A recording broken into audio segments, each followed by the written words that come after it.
Now, see if you can find the water buck. These large, shaggy brown antelope are most easily left behind by the target-like white circles that decorate their rumps. All of the water buck in this section are male. How can you tell?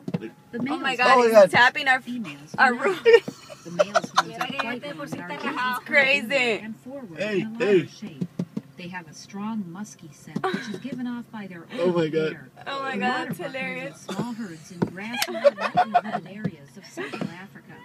They are the most water-dependent of all antelope species, and so are never found far from the edge of a marsh. Oh, look at this little We will see one. more of these interesting animals in the Serengeti. Oh my God, look at that one with the horns. Ay, qué lindo. You should now be approaching gates to the Kalahari Bushveld, where you will find two